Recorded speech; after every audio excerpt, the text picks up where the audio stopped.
Hello everybody, this is Praveen Pawar, your social science teacher. Let start our today's topic. इस वाले chapter की हम एक पार्ट पहले कर चुके हैं जिसमें हम नॉन कोऑपरेशन मूवमेंट तक कवर कर चुके थे। तो अब इस वीडियो में हम करेंगे उससे आगे। तो नेक्स्ट टॉपिक जो चलना है, नॉन कोऑपरेशन मूवमेंट के बाद छोटे छोटे क्या टॉपिक होते हैं वे वाले देखने हैं, और उसके बाद हमारा आता है साइमन कमीशन। ठीक है, तो वे सारी चीज़ें बस जो थोड़ी थोड़ी सी हमारी बच रही है वहाँ से हमें करना है। चलो, तो क्वेश्चन नंबर 11 तक हम इसका कर चुके थे। नेक्स्ट हमारा टॉपिक जो चल रहा है वो आ रहा है right a short report on Simon commission. Simon commission क्या है, इसके बारे में शॉर्ट इन्फॉर्मेशन हमें देनी है। तो सबसे पहली बात, the Indian member of the central legislative assembly expose the drawback in the government of Indian act of 1919। एक गवर्नमेंट ऑफ इंडिया एक्ट आया था 1919 में, तो इंडियन वालों ने इसकी कमियां निकाली थी। तो इसके सुधार के लिए हर 10 साल बाद कुछ ना कुछ कानून बनाकर आते थे। तो सेंट्रल लेजिस्लेटिव असेंबली से ये पास होकर आया, जिसके लिए अपॉइंट करा था इन्होंने साइमन कमीशन को। और ये आता कब है, 1927 में, यानी कि अपॉइंट करा गया था 1927 में। हालांकि इंडिया में ये पहुंचता है 1928 में। और इसके हेड की बात करें, हेड कौन थे, सर जॉन साइमन। अब इसमें प्रॉब्लम क्या थी कि कॉन्स्टिट्यूशन रिफॉर्म के लिए बनाया गया है, कि संविधान में सुधार के लिए बनाया गया ताकि इंडियंस के लिए कुछ ना कुछ सुधार करा जाए। लेकिन this commission consisted of 7 member, 7 member इसमें थे, जिसका हेड था सर जॉन साइमन। अब इसमें दिक्कत क्या आती है कि इसमें इंडियन के सुधार के लिए बनाया गया और कोई भी इंडियन मेंबर इसमें नहीं है। तो इस कमीशन में एक भी इंडियन मेंबर नहीं था, जिस कारण से इसका मेजरली बॉयकॉट करा गया। The term of commission as appointment did not give any indication of Swaraj, और उसमें उन्होंने स्वराज की भी कोई बात नहीं करी, यानी कि सुधार के लिए जो बोला स्वराज रिलेटेड कोई टॉपिक का जिक्र नहीं करा। While the demand of Indian was only Swaraj, और इंडियन की डिमांड क्या थी कि हमें स्वराज दिया जाए। Therefore INC, the Muslim League and other parties decided to oppose the Simon Commission. इसलिए इसका अपोज करने की बात उठी है। ठीक है, याद करने के लिए क्या क्या है, आया कब है, 1928। हेड कौन है, सर जॉन साइमन। विरोध क्यों करा गया, अपोज क्यों करा गया, क्योंकि सारे के सारे 7 जितने भी मेंबर थे सारे ब्रिटिशर थे, कोई भी इंडियन मेंबर इसमें नहीं था। क्लियर है। नेक्स्ट अगर हम बात करें मेथड टू अपोज, अब इसका अपोज कैसे कैसे करा गया है। इंडियन पीपल ऑर्गेनाइज हड़ताल, देखो ये पहली बात बताइए, ये तो सब में कॉमन मिलेगी। हड़ताल हुई जगह जगह पर। Also had a black flag demands demonstration with the slogan Simon go back के नारे लगे जब साइमन मुंबई में पहुंचता है। तो such demonstration were held everywhere it went. अब इसमें एक इवेंट जो ध्यान रखना है, लाठीचार्ज होती है, जिसमें लाला लाजपत राय जी की डेथ हो जाती है। इंस्टेंट डेथ नहीं होती, लेकिन वे घायल हो जाते हैं, जिस कारण से इस लाठीचार्ज में ही बाद में हॉस्पिटलाइज होते हैं और वहाँ पर उनकी डेथ हो जाती है। तो साइमन कमीशन के अपोज में जो एक मेजर इवेंट होता है वो होता है लाला लाजपत राय जी की डेथ होना। क्लियर है। तो इसके बाद आगे देखो, इसके बीच में 1921 और ये साइमन कमीशन आया 1928, इसके बीच में भी तो कुछ इवेंट हुए होंगे ना, वे जो हमारे चैप्टर में दे रखे हैं वे हमें देखने हैं। तो ये कह रहा है Indian national movement is characterise with a true period between the ancient and the civil disobedience movement. Civil disobedience movement चलता है 1931 में जाके। तो इसके बीच में कौन कौन से इवेंट ने पार्टिसिपेट लिया है वो सारी चीज़ें बस हमें बतानी है। ये क्लोजली बन के, यानी कि लॉन्ग क्वेश्चन में तो नहीं आया है, बट कभी कभी 1 मार्क्स में आ जाते हैं। जैसे सबसे पहली बनी है स्वराज पार्टी, एमसीक्यू में बहुत बार रिपीटेड क्वेश्चन है। स्वराज पार्टी किस किस के द्वारा, CR Das and Motilal Nehru के द्वारा। इसमें क्या करा, क्योंकि काउंसिल पॉलिटिक्स का उन्होंने विरोध करा था कि हम इलेक्शन में पार्टिसिपेट नहीं करेंगे। उसके बाद सीआर दास नहीं मानते हैं, सीआर दास कहते हैं कि नहीं हमें तो पार्टिसिपेट करना है, तो वे अपनी स्वराज पार्टी बनाते हैं 1923 में। ईयर भी ध्यान रखना है और लीडर्स के नाम भी, एमसीक्यू में बहुत बार आया है। उसके बाद world wide economic depression and fall in the agriculture. पूरे वर्ल्ड में 1929 और 30 में हमने देखा था इकोनॉमिक डिप्रेशन होता है, आर्थिक महामंदी, जो 9th क्लास में भी आप पढ़ के आए हो थोड़ा सा। और फिर क्या आता है, 1928 में साइमन कमीशन आता है, जो हमने देख लिया। अपोजिशन हुआ है साइमन कमीशन का, साइमन गो बैक नाम के नारे लगे हैं। नेक्स्ट आता है 1929 में dominion status bye Lord Irwin. Lord Irwin अगला गवर्नर जनरल बन के आता है और ये कहता है कि मैं तुम्हें डोमिनियन स्टेटस दे दूंगा, यानी कि सुशासन की डिमांड दे दूंगा। उसके साथ साथ rise of radical leaders with Congress like Jawaharlal Nehru. कुछ अभी तक रेडिकल्स होते हैं उग्रवादी, यानी कि जैसे गांधी जी थे, गांधी जी तो थे शांति प्रिय, तो इनकी थोड़ी थोड़ी सी अब अलग रेडिकल लीडर, नए ब्लड, नया खून उभर के आने लगा, जिसमें जवाहरलाल नेहरू, सुभाष चंद्र बोस, इनके काफ़ी ज़्यादा नाम आते हैं। उसी में पूर्ण स्वराज, पूर्ण स्वराज का एक रेजोल्यूशन पास होता है लाहौर सेशन में 1929 में, किसके द्वारा, जवाहरलाल नेहरू के द्वारा। ये भी आया हुआ है क्रोनोलॉजिकल ऑर्डर में। सबसे पहली बात ये पूछा जाए, पूर्ण स्वराज कौन से सेशन में हुआ है? लाहौर सेशन में। कब? 1929। किसके द्वारा लीड करा गया था? जवाहरलाल नेहरू के द्वारा। तो इसमें से मेजरली 3 क्वेश्चन तो ध्यान रखने हैं। पहला, स्वराज पार्टी बनती है जनवरी 1923, किसके द्वारा? CR दास और मोतीलाल नेहरू के द्वारा। नेक्स्ट, पूर्ण स्वराज की डिमांड होती है लाहौर सेशन में, किसके द्वारा? जवाहरलाल नेहरू के द्वारा। ठीक है। नेक्स्ट, इसके बाद आता है discuss the salt march. Salt march क्या था, और क्लियर करना है हमें कि ये इफेक्टिव सिंबल क्यों बनाया, कि रेजिस्टेंस अगेंस्ट कॉलोनियलिज्म, कि कॉलोनी वालों के लिए ये एक इफेक्टिव सिंबल के तौर पर क्यों उभर के आया। देखो, पहली चीज क्या क्या होती है, बैकग्राउंड समझते हैं थोड़ा सा। जनवरी 1930 में Mahatma Gandhi present 11 demands before lord Irwin. अब इससे पहले एक थोड़ा सा एक फैक्ट और हुआ था। इससे पहले क्या हुआ था कि जब इरविन आया था बन के, ये हमने देखा ना, ये इरविन, तो इरविन कहता है कि डोमिनियन स्टेटस की डिमांड देते हैं। तो यहाँ पे थोड़ा सा वो होने लग जाता है। 1928 में जवाहरलाल नेहरू जी के फादर थे मोतीलाल नेहरू जी, तो वे कहते हैं कि हमें अब डोमिनियन स्टेटस नहीं चाहिए, हमें तो पूर्ण स्वराज चाहिए, जिसमें हमें क्या चाहिए कि अब हमें अपना कॉन्स्टिट्यूशन चाहिए। तो इरविन कहता है कि चलो ठीक है, दिया तुम्हें, तुम अपना वो क्या करो, कॉन्स्टिट्यूशन बना लो। तो 1928 में पहला कॉन्स्टिट्यूशन बनता है, और उस टाइम तक कौन थे? मोतीलाल नेहरू जी थे। लेकिन मोतीलाल नेहरू जी जो इसमें डिमांड रखते हैं उसे मुस्लिम लीग मना कर देती है, और मुस्लिम लीग अपनी अलग डिमांड रख देती है। तो जिस कारण से इनका ये फेल हो जाता है। इरविन को एक मौका मिलता है, वो कहता है कि अभी तुम आपस में तो सलाह कर नहीं पा रहे, और तुम बात करते हो पूरे देश को एक साथ चलाने की। तो इरविन इस कारण से इनका ये कॉन्स्टिट्यूशन मॉडल फेल कर देता है। उसके बाद 1929 में हमारा हुआ था क्या, 1929 में लाहौर सेशन होता है, जिसमें पूर्ण स्वराज की बात करते हैं। तो यहाँ तक इवेंट चल के आए। फिर आते हैं 1930 पे। तो 1930 में महात्मा गांधी जी अपनी 11 डिमांड पेश करते हैं इरविन के सामने। गवर्नर जनरल इरविन ही चल रहा है, ठीक है। तो इरविन के सामने अपनी 11 डिमांड पेश करते हैं। इरविन थोड़ा सा तेज चतुर दिमाग का व्यक्ति था। तो this demand were related to different class from industrialist to peasant. तो वही चीज़ है जो एनसीएम में नॉन कोऑपरेशन मूवमेंट में माहौल बनाया था, वही गांधी जी अब सिविल डिसोबीडियंस मूवमेंट में बनाने की तैयारी कर रहे हैं। लेकिन अचानक से नहीं उतर सकते, तो थोड़ा थोड़ा सा पहले डिमांड रखते हैं। डिमांड में क्या क्या था, इंडस्ट्रियलिस्ट यानी कि जो बिजनेसमैन थे उन्हें भी शामिल करा गया, और पीजेंट किसान वगैरह को सबको डिमांड में शामिल करा गया। सबसे जो मेजर डिमांड थी इसमें वो थी अबॉलिशन ऑफ सोल्ट टैक्स। नमक पर जो कानून पर टैक्स लगाया गया है उसको खत्म करा जाए। अब Lord Irwin was not willing to negotiate. Lord Irwin थोड़ा सा घमंड में था, उसने कहा मैं बातचीत करने के लिए बिल्कुल भी तैयार नहीं हूं। तो इस कारण से गांधी जी क्या करते हैं, सॉल्ट मार्च शुरू कर देते हैं। कब से कब तक, मार्च से ध्यान रखना, मार्च में 1930, तो 12 मार्च, तो अगले महीने की 12 की आधी कर दो, 6 अप्रैल। तो 12 मार्च से 6 अप्रैल 1930 तक क्या चलता है हमारा, सॉल्ट मार्च चलता है। 12 मार्च 6 अप्रैल। तो breaking off salt law by manufacturing salt by the boiling sea water है। इसमें क्या था, सोल्ट लॉ में क्या था कि केवल और केवल ब्रिटिशर के पास ही नमक बनाने का राइट्स है। तो दूसरा, अगर कोई बनाएगा तो उस पर टैक्स बहुत ज़्यादा देना पड़ेगा। तो इन्होंने यही काम करा, पहला कि भाई एक तो टैक्स कम करो, दूसरा इसमें अपना रिवॉल्यूशन शो करने के लिए, सोल्ट लॉ को तोड़ने के लिए उन्होंने कानून, वो नमक बनाया बाय बॉइलिंग सी वाटर, समुद्र के किनारे जाकर। इसलिए जो ये चलता है, ये कहाँ से कहाँ तक चलता है, दांडी मार्च भी बोलते हैं ना हम इसको, आगे देखेंगे इसी के बाद। सोल्ट लॉ के ख़त्म होते ही, जैसे 6 अप्रैल तक हुआ ना, तो यहाँ से आगे दांडी मार्च शुरू हो जाता है। तो it is an effective symbol of resistance against colonies. ये इफेक्टिव सिंबल क्यों बनता है, क्योंकि पहली बात, Indian decided to violate law. अब तक गांधी जी क्या कहते थे, अहिंसा के उस पर चलो, अब वे कहते हैं कानून तोड़ने की बात करने लगे कि हम वे सारे कानून तोड़ेंगे जो हमारे अगेंस्ट में चल रहा है। Thousand of Indian in the different part of the country broke the salt law for the march they want to indicate the message to join Gandhi ji in form all over the country. अब अलग अलग लोगों ने, जो अलग अलग part में country पे रह रहे हैं, उन सब ने अपने आसपास समुद्र पे जाकर नमक बनाया ताकि एक मैसेज शो कर सके कि हम सब गांधी जी के साथ हैं। As the movement spread, foreign clothes और बॉयकॉटेड। फिर वही चीज़ें चलनी शुरू हो गई कि फॉरेन क्लोथ्स को बॉयकॉट करना शुरू कर दिया, लिक्विड शॉप्स को बंद कर दिया। पिकेटेड का मतलब होता है मेन एंट्री गेट को ब्लॉक कर दिया जाए।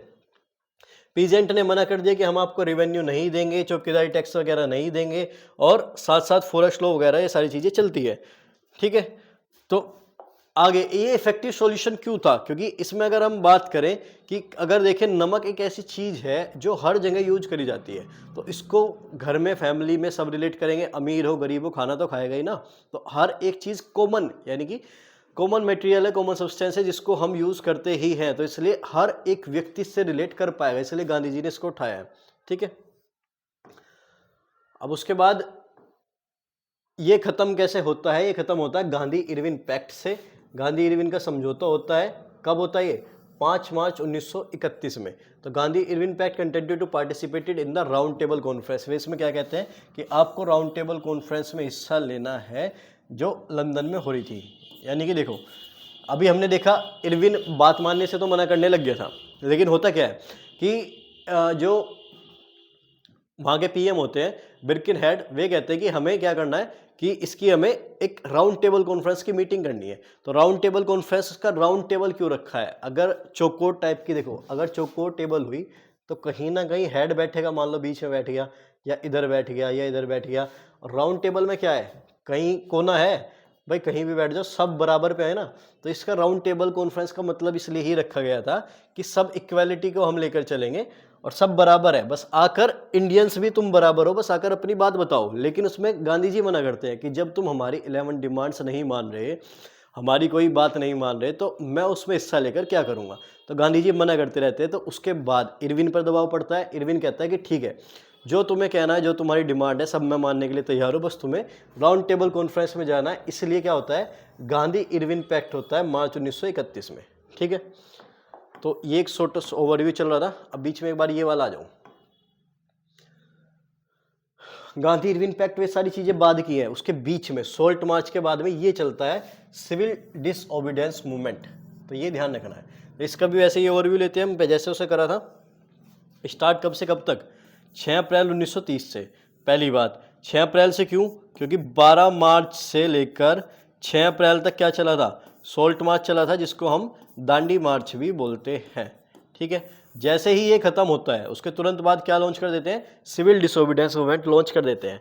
खत्म कब होता है, खत्म होता है मार्च 1931 में, 5 मार्च 1931 में, suspended due to Gandhi Irwin pact. जो गांधी इरविन का समझौता हो जाता है उसके बाद ये खत्म होता है। अब इसके बाद फिर जब इरविन इनकी बातचीत नहीं मानता तो ये दोबारा रीलॉन्च भी करते हैं इसको 1932 में, लेकिन उसमें सही तरीके से फ्लो नहीं कर पाता। तो बेसिकली यही माना जाता है कि 1931 में सिविल डिसोबीडियंस मूवमेंट खत्म हो गया था। ठीक है, तो आगे चले। अच्छा, अब अगर इसी की बात करें क्या क्या आया, एक बार इवेंट करते हैं। 1928 में क्या आया था, साइमन कमीशन। उससे पहले बात करें 1923 में स्वराज पार्टी बनी है। उसके बाद 1929 लाहौर सेशन हुआ है, और लाहौर सेशन में किसकी डिमांड करी गई है, पूर्ण स्वराज की। ठीक है, उसके बाद 1930 पहले क्या आया है, 12 मार्च से लेकर 6 अप्रैल तक क्या हुआ है, दांडी मार्च, दांडी मार्च या फिर सोल्ट मार्च। ठीक है, इसके बाद क्या चला है, जैसे ये खत्म होता है 6 अप्रैल 1931 से स्टार्ट हो जाता है हमारा क्या, सिविल डिसोबीडियंस मूवमेंट। तो ये नेक्स्ट क्रोनोलॉजिकल ऑर्डर है जो इस चैप्टर में चल रहे हैं। क्लियर है। अब इसमें क्या हुआ था, मेन इवेंट्स वही वाली चीज़ें जो हम पढ़ते हुए आए हैं कि पूरा भी ना ध्यान नहीं, इससे काम चल जाएगा। पहला काम ब्रेकिंग ऑफ सोल्ट लॉ, क्योंकि नमक कानून से स्टार्ट हुआ था, सोल्ट मार्च से स्टार्ट हुआ था, तो वो तो हाईलाइट इसकी भी रहेगी कि सोल्ट लॉ को तोड़ना है।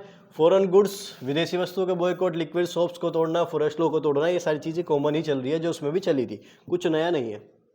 Next, reaction of the British government. British वालों ने कैसे रिएक्ट करा, कांग्रेस लीडर को अरेस्ट करना शुरू कर दिया, ब्रूटल रिप्रेशन पूरी तरीके से दबाना शुरू करा कि कहीं भी कोई पॉलिटिकल मीटिंग ना हो। पीसफुल सत्याग्रह और अटैक, जो भी शांतिपूर्वक तरीके से सत्याग्रह कर रहे थे उन पर अटैक करा गया। वुमेन एंड चिल्ड्रंस को भी पीटा गया, अराउंड 1 लाख। जब बाद में गांधी जी इनकी डिमांड नहीं मानते तो लगभग 1 लाख से भी ज़्यादा लोग उठाकर गिरफ्तार कर लिए जाते हैं। ठीक है, अब इसमें किस किसने हिस्सा लिया है, रिच पीजेंट ने हिस्सा लिया है हाई रेवेन्यू के लिए। अब इसमें क्या होता है, डिमांड आपस में क्लैश हो जाती है। डिमांड आपस में क्लैश कैसे हो जाती है, अमीर किसान क्या कह रहे हैं कि जो हमें हाई टैक्स देना पड़ रहा है, ठीक है, उसके अगेंस्ट हमें इसमें हिस्सा लेना है, तो इनकी तो चलो वैलिड हो गई, मान लिया। अब आते हैं पुअर पीजेंट। पुअर पीजेंट वाले कह रहे हैं अगेंस्ट हाई रेंट, जो उन्हें रेंट देना पड़ रहा है या हाई रेवेन्यू देना पड़ रहा है। तो पुअर जो किसान है वे किसकी ज़मीन पे काम करते थे, अमीर किसानों की पे ही तो इनकी दोनों की आपस में हो जाती है क्लैश, ठीक है। तो इसलिए ये दोनों, फिर गांधी जी क्या करते हैं, पुअर पीजेंट का सपोर्ट ज़्यादा नहीं करते, किसका सपोर्ट करते हैं, रिच पीजेंट का सपोर्ट करते हैं, ठीक है। नेक्स्ट बिजनेस क्लास वाले, बिजनेस क्लास वाले क्या कहते हैं, उनका था colonial business policy. Colonial business policy का मतलब कि सही तरीके से आप बिजनेस सेटअप नहीं कर सकते वरना आपको बहुत टैक्स देना पड़ेगा या फिर रूल एंड रेगुलेशन बहुत ज़्यादा इम्पोज कर दी जाएगी। तो इनका किस में हुआ, वर्कर इन सम प्लेस के खिलाफ, क्योंकि वर्कर्स वाले क्या डिमांड करते थे कि हाई सैलरी दो और हमारे वर्किंग आवर फिक्स करो। तो इनकी डिमांड ब्रिटिशर के अगेंस्ट ना जाके किसके अगेंस्ट चली गई, बिजनेस वालों के अगेंस्ट चली गई। तो इन दोनों का आपस में क्लैश हो गया, तो इसलिए ये भी नहीं चल पाया सही से। लास्ट में वुमेन को थोड़ी सी पार्टिसिपेट करी है, ये एक पॉजिटिव रिस्पॉन्स रहा है इसमें कि सिविल डिसोबीडियंस मूवमेंट में, क्योंकि सोल्ट मार्च से हमने स्टार्ट करा था, नमक कानून से स्टार्ट करा था, नमक का सबसे ज़्यादा रोल वुमेन्स को पता होता है, तो इसलिए वुमेन्स ने इसमें पार्टिसिपेट करा है। क्लियर है, तो ये क्यों लिमिटेशन क्या रही है और क्या क्या डिमांड रही है, हो जाएगा ना इससे। रिच क्लास अपने सही चल रहे थे लेकिन पुअर वालों के कारण से इनकी डिमांड आपस में क्लैश हो गई, बिजनेस वालों के वर्कर्स के कारण हो गई। Next different from the non cooperation, ये इसको हम अलग से करेंगे कि ये इससे नॉन कोऑपरेशन मूवमेंट से अलग कैसे था, ठीक है। नेक्स्ट चलते हैं, how did Mahatma Gandhi choose salt as the symbol for the civil disobedience movement. Mahatma Gandhi ji ने नमक को ही क्यों चुना, तो इसका हम पहले ही कर चुके हैं, क्योंकि सोल्ट एक पावरफुल सिंबल था। 31 जनवरी 1930 को ही सेंट लेटर वॉइसरॉय इरविन को उन्होंने लेटर सेंड करे जिसमें 11 डिमांड थी। सम ऑफ दोज वर जनरल, कुछ तो जनरल इंटरेस्ट थे लेकिन कुछ स्पेसिफिक डिमांड थी अलग अलग क्लास की, जैसे इंडस्ट्रियलिस्ट हुए, पीजेंट हुए। The most string of all was the demand to abolish the salt law.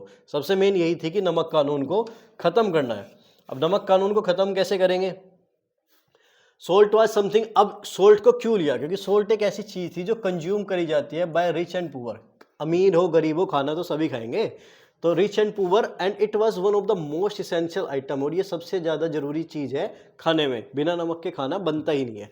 तो the tax on salt and the government monopoly over its production, main reason क्या था कि एक तो नमक पर टैक्स लगा रखा था, दूसरा गवर्नमेंट की मोनोपोली थी। मोनोपोली का मतलब एकाधिकार, एक का ही राइट था कि प्रोडक्शन केवल और केवल ब्रिटिशर ही करेंगे, नमक बनाने का काम केवल ब्रिटिशर ही कर सकते हैं, इंडियन कोई अपनी कंपनी नहीं बनाएगा। तो Mahatma Gandhi declared reveal the most oppressive face of British rule, जिससे क्या हुआ, डायरेक्ट ब्रिटिशर के अगेंस्ट में ये सीधी सीधी चुनौती जाती हुई दिखी है, ठीक है। नेक्स्ट इंपोर्टेंट टॉपिक और 5 मार्क्स में बन के आने वाला भी, सिविल डिसोबीडियंस मूवमेंट और नॉन कोऑपरेशन मूवमेंट में क्या क्या डिफरेंस है।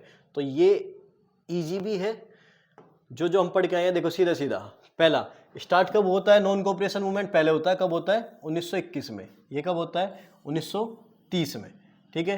कब से 1921 में, तो ये अगर इसकी हम बात करें दिसंबर 1920 वाला जो सेशन हुआ था नागपुर में, उसके बाद होता है ये, तो ठीक है। इसकी अगर हम बात करें, पहले सोल्ट मार्च होता है, दांडी मार्च जिसको हमने बोलते हैं 12 मार्च से 6 अप्रैल तक, और फिर ये स्टार्ट होता है 6 अप्रैल के बाद में, आफ्टर सोल्ट मार्च, ठीक है। Next, it is associated with drawing the cooperation from British Raj. इसमें हमने क्या कहा था, नॉन कोऑपरेशन, कि हम कोऑपरेट नहीं करेंगे, विड्रॉ करेंगे कोऑपरेट को ब्रिटिश राज से। इसमें क्या था कि हम डिसओबे करेंगे, डिसओबीडियंस का मतलब सविनय अवज्ञा, कि हम सविनय के विनय के साथ आपकी आज्ञा का उल्लंघन करेंगे। तो जो भी आप हमें ऑर्डर दोगे हम सबको डिसओबे करेंगे, आपके ना कोई रूल एंड रेगुलेशन मानेंगे, जिससे क्या होगा कि गवर्नमेंट का एडमिनिस्ट्रेशन पैरालाइज हो जाएगा। यानी कि जिस तरीके से वे रूल एंड रेगुलेशन चलाते हैं ना, अगर हम उन्हें मना करने लगेंगे तो वो पूरी तरीके से खत्म हो जाएगा। नेक्स्ट, नॉन कोऑपरेशन मूवमेंट से पहले हमने देखा था खिलाफत इशू चला था, तो जिस कारण से मुस्लिम लीग्स ने, इन्होंने मानी कि मुस्लिम्स कम्युनिटी ने इसमें पार्टिसिपेट करा है। यहाँ पर मुस्लिम्स ने पार्टिसिपेट नहीं करा क्योंकि बाद में हिंदू महासभा की तरफ थोड़ा सा कांग्रेस का ज़्यादा इफेक्ट हो गया था, जिस कारण से मुस्लिम वालों ने पार्टिसिपेट नहीं करा है, ठीक है। क्लियर है तीनों point. Next, women did not participate very much. Non cooperation movement में वुमेन को बाहर निकलने की ज़्यादा परमिशन नहीं थी, तो उन्होंने इतना पार्टिसिपेट नहीं करा। लेकिन इसमें अगर हम बात करें, वुमेन ने पार्टिसिपेशन करा है, और उसका रीज़न क्या था, क्योंकि गांधी, एक तो पहले तो रीज़न था नमक का ही, कि नमक को लेकर चल रहे थे। दूसरा रीजन क्या था, गांधी जी ने अपने साथ साथ सरोजनी नायडू को भी इसमें पार्टिसिपेट करा था। तो जब सरोजनी नायडू जी ने बुलाया कि वुमेन्स को भी हिस्सा लेना चाहिए, तब वुमेन्स ने इसमें पार्टिसिपेट करा है। हालांकि केवल ऑन पेपर दिख रहा है कि वुमेन ने पार्टिसिपेशन करा है, कोई मेन रोल या उनकी कंडीशन में कोई सुधार नहीं आया। यही माना जाता था कि उनका कामकाज घर के कामकाज करना और चूल्हा चौकट करना ही है, ठीक है, केवल एक पार्टिसिपेट करा है। लास्ट खत्म कैसे होता है, चौराचार इंसिडेंट होता था जो 4 फरवरी 1922 को। उसके बाद गांधी जी को लगा कि वॉयलेंस होता हुआ जा रहा है, तो वॉयलेंस के कारण गांधी जी से मना कर देते हैं, विड्रॉन कर लेते हैं। ये खत्म कब होता है, 5 मार्च 1931 को, जब क्या होता है, गांधी इरविन पैक्ट होता है। तो गांधी इरविन पैक्ट में राउंड टेबल कॉन्फ्रेंस के लिए मान जाते हैं और सिविल डिसोबीडियंस मूवमेंट को खत्म कर लेते हैं। तो 5 मार्क का इंपॉर्टेंट क्वेश्चन है, आप इजीली से कर सकते हैं। लास्ट क्वेश्चन इस चैप्टर का, The sense of collective belonging some partly through the experience of united struggle, but there were also a variety of cultural process through which nationalists capture people imagination the analyzer statement। ये same ही है। अगर आपने France वाला chapter पढ़ा होगा और उसमें हमने देखा होगा हाउ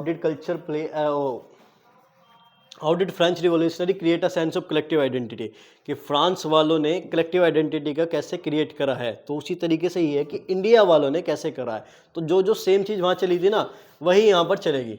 फ्रांस वालों ने क्या करा था, फिगर और इमेज करी थी, जैसे क्रिस्टियन मरियना और जर्मीनिया की पिक्चर लेकर आए थे। तो वहीं पर इंडिया में किसकी आई है, भारत माता की पिक्चर आई है। बंकिम चंद्र, इसमें पहली पिक्चर इनकी बनाई थी, लेकिन जो फेमस पेंटिंग किसकी है, वो है अबिंद्रनाथ टैगोर की। ये ध्यान रखना, जो पूछी जाती है ना भारत माता की पेंटिंग किसके द्वारा बनाई गई है, तो उसमें नाम किसका आएगा, अबिंद्रनाथ टैगोर का ही नाम आना है, ठीक है। और ये कब बनी है, 1905 में। Next, this image help people in identifying the nation. इससे क्या हुआ कि एक इमेज तैयार हुई भारत माता के तौर पर। जैसे उन्होंने फादरलैंड बोला था फ्रांस वालों ने, तो सेम यहाँ पे इन्होंने क्या करा है, मदरलैंड, इंडिया वालों ने मदरलैंड के तौर पर रिलेट करा है, ठीक है। नेक्स्ट, फोकलोर, लोक कथाएं चलानी शुरू करी। Nationalist began gathering and recording folk tale as they presented our true culture. जो पुरानी फोक कथाएं थी, लोक कथाएं थी, उन्हें अपने कल्चर से रिलेट कराने लगे। जैसे अगर मैं मान के चलूँ, हमने अभी पढ़ा है गोडम हिल्स वाला पढ़ा है, तो गोडम हिल्स के लोगों को प्राउड फील होगा कि हाँ, हमारे यहाँ पर एक लीडर था अल्लूरी सीताराम राजू करके, उसने इतना बढ़िया लीड करा, तो हम भी कुछ कर सकते हैं। हम जनजाति से पीछे हैं, इसका मतलब ये नहीं कि हम देश में अपना सपोर्ट नहीं दे सकते। तो ये क्या करते हैं, फोकलोर कथाएं सुनाते हैं, जिससे प्राइड, गर्व महसूस होता है उन्हें अपने पास्ट को सुनकर। नेक्स्ट, आइकन एंड सिंबल्स, जैसे वहां पर ट्राई कलर वगैरह बनाया था, उन्होंने बनाया था ना, फ्रांस वालों ने भी अपना रॉयल स्टैंडर्ड फ्लैग चेंज करके ट्राई कलर अपनाया था। तो वही काम यहाँ पे हुआ है। ट्राई कलर फ्लैग पहले जो था वो रेड येलो ग्रीन वाला था, ना भी याद रखो, कोई दिक्कत नहीं आनी। स्वदेशी मूवमेंट के टाइम पर गांधी जी ने अपना खुद का भी बनाया है। लास्ट में हमारा गांधी जी ने जो डिजाइन करा है वे अलग अलग रेड ग्रीन फ्लैग चले हैं। और प्रेजेंट में हमारे ट्राई कलर में कौन कौन से कलर हैं, ऑरेंज, वाइट और ग्रीन, ठीक है। नेक्स्ट, री इंटरप्रिटेशन ऑफ हिस्ट्री। री इंटरप्रिटेशन का मतलब होता है पुनः व्याख्या करना। तो जैसे फोकलोर लोक कथाएं के तौर पे करी थी, वैसे ही अब हम क्या करेंगे, कहानियों के तौर पर करेंगे। कहानियों के तौर पर देखो, फोकलोर किसी एक स्पेशल प्लेस से जुड़ी होती है। लोक कथाएं की बात करें, जैसे राजस्थान में राजस्थान वालों की कहानी सुनाएंगे, गुजरात में गुजरात वालों की, पंजाब में पंजाबियों की। जलियांवाला बाग हुआ तो पंजाबियों से रिलेटेड कर देंगे, वे हो गए फोकलोर। और हिस्ट्री की बात करें तो हम एज ए कंबाइन देखेंगे पूरी इंडिया की हिस्ट्री। तो इसमें क्या होता है, many Indian began looking into the past to discover India great achievement. तो अब हम ये नहीं देख रहे कि पंजाब वालों ने ये करा या गुजरात वालों ने ये करा या आंध्र प्रदेश वालों ने क्या करा। हम क्या देख रहे हैं, कंबाइनली इंडिया ने कैसे करा। Urge Indian to take pride in India past struggle against British. तो जिससे क्या होता है, सारे इंडियंस एक साथ यूनाइटेड होकर पास्ट पे गर्व करते हैं, ठीक है। जैसे अब हम चैप्टर पढ़ के आए तो हम अलग अलग से ये थोड़े देख रहे हैं पंजाब वालों ने करा, हम क्या देख रहे हैं, इंडिया में नेशनलिज्म इंडिया पढ़ रहे हैं, ठीक है। नेक्स्ट, तो सॉन्ग चले, जैसे उन्होंने भी अपना नेशनल एंथम बनाया था फ्रांस वालों ने, मर्साइल। तो उसी तरीके से यहाँ पर भी सॉन्ग हुआ, जैसे वंदे मातरम 1870 में बंकिम चंद्र ने वंदे मातरम लिखा है, hymn to the motherland, and was widely sung during the Swadeshi movement. और इसको स्वदेशी मूवमेंट के टाइम पर भी बहुत ज़्यादा फेमस करा गया है। क्लियर है। तो यहाँ पर हमारा चैप्टर हो जाता है ऑलमोस्ट खत्म। अब है शॉर्ट क्वेश्चन, ये तुम देख सकते हो, कुछ कुछ कर लेते हैं। देखो वैसे तो आंसर सामने लिखे हुए हैं तो इन्हें बताने की कोई ज़रूरत है नहीं, पर फिर भी देख लेते हैं। जैसे जो हमने नहीं पढ़ा है। गांधी जी रिटर्न कब हुए थे, इंडिया में कब आए हैं, रिपीटेड क्वेश्चन है, एमसीक्यू में देखने के लिए मिल जाता है। 9 जनवरी 1915 को आए हैं। उसके बाद 1970 से रिवॉल्यूशन शुरू करते हैं, जिसमें बिहार का चंपारण वाला हो गया, चंपारण आंदोलन करते हैं। चंपारण आंदोलन के बाद कौन सा था, खेड़ा, खेड़ा के बाद अहमदाबाद। ये 3 आंदोलन अर्ली सत्याग्रह में इनके काउंट होते हैं। Next, in which year Rowlatt act, Rowlatt act कब आया था, 1919 में, गवर्नर जनरल जेम्स फोर्ड था।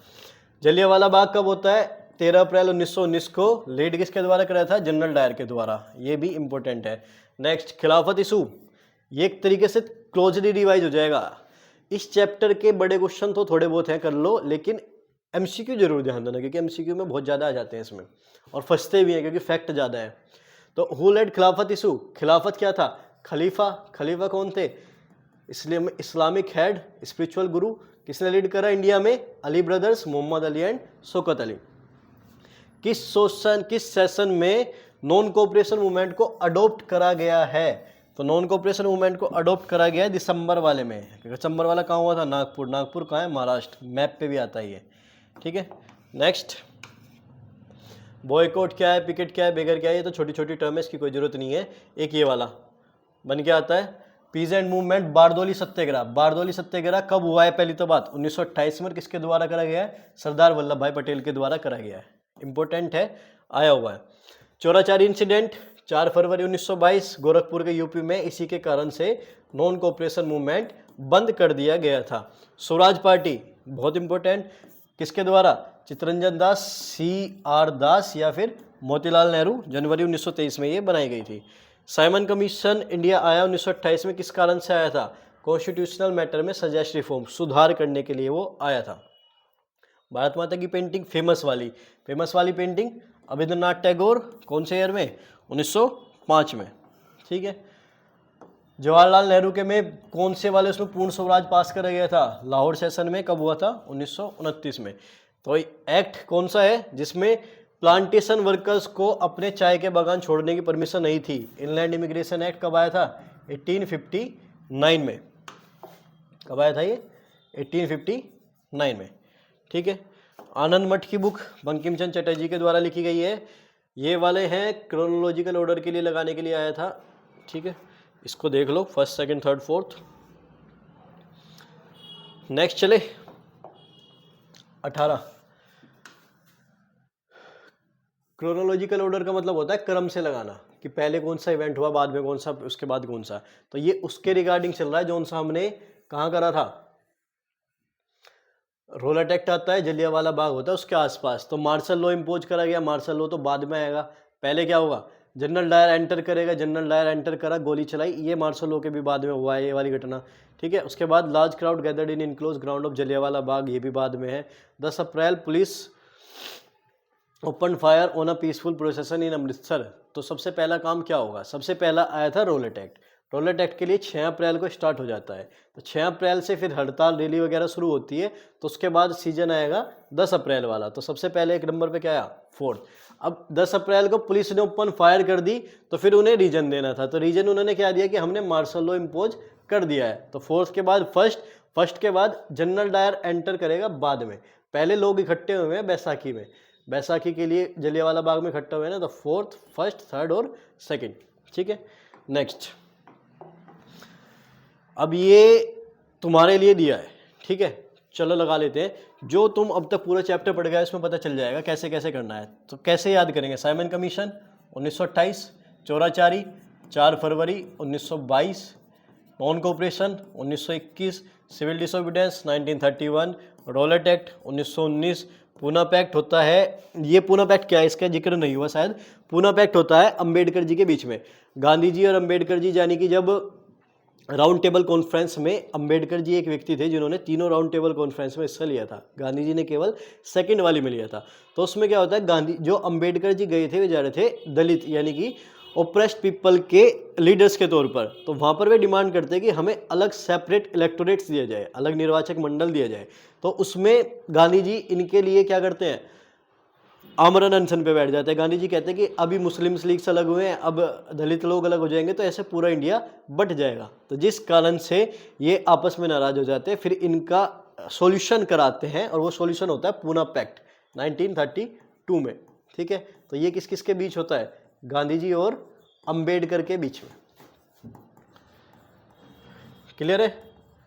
नेक्स्ट, भारत माता की पेंटिंग अभी हमने देखी थी 1905 में बनाई गई है, वंदे मातरम बाय रविन्द्रनाथ टैगोर 1870 में, ये तो लिखी दिया सीधा सीधा।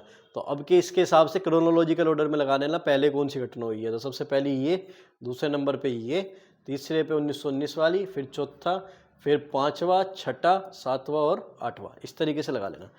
ठीक है, इनमें से कोई भी 3-4 दे देता है वो लगाने के लिए। अब असर्शन रीजन ये तुम्हारे लिए है, स्क्रीनशॉट ले लो, इसे तुम्हें करना है 20-21-22, ठीक है, 23-24, और ये तुम्हारे असर्शन रीजन के आंसर। कुछ क्वेश्चन और है, ये वाला देख लो, इसे भी, ये वाला क्वेश्चन जो था ये भी तुम्हारा आया हुआ है पेपर का। हिंसू राजबुक 1909 में बनाई गई थी। फर्स्ट अनऑफिशियल इंडिपेंडेंस है 26 जनवरी 1930। ये HSRA, ये रह गया थोड़ा सा, देख लो। HSRA हिंदुस्तान सोशलिस्ट रिपब्लिक है, 1928 में बनी है, बनाई जाती है भगत सिंह जी के द्वारा। मेनली जो लीडर होते हैं भगत सिंह जी होते हैं। और कहाँ बनती है, फिरोज शाह कोटला दिल्ली में। और उसके बाद 1929 में असेंबली पे बॉम्ब फेंका था, लेजिस्लेटिव असेंबली पे बॉम्ब किस किसने फेंकते हैं, भगत सिंह जी और बटुकेश्वर दत्त के द्वारा फेंका जाता है। ये दो कॉन्सेप्ट और इस टॉपिक के रह गए थे, इनको यहाँ से क्लियर कर लेना। नेक्स्ट, इंकलाब जिंदाबाद का स्लोगन किसने दिया था, हसरत मोहानी जी ने दिया था। और फेमस कब करा, किसने करा था, भगत सिंह जी ने। असेंबली पे बॉम्ब फेंकते टाइम उन्होंने इंकलाब जिंदाबाद का नारा दिया था, लेकिन लिखा किसने था, हसरत मोहानी जी ने।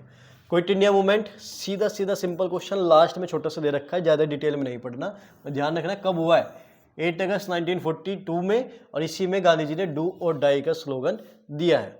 ठीक है, चलो यहाँ पर हमारा चैप्टर होता है खत्म। ये एक छोटी सी ट्रिक है, इवेंट को हमने एक पूरे फॉर्मेट के तौर पे लगा रखा है, अगर देखना चाहो। पहले 17 में चंपारण, खेड़ा, अहमदाबाद, रोला, टेक्ट, ये सारी चीज़ें चलती हुई आई हैं। ये है इसके मैप वर्क। चलो मैप वर्क देख लेते हैं इसका थोड़ा सा।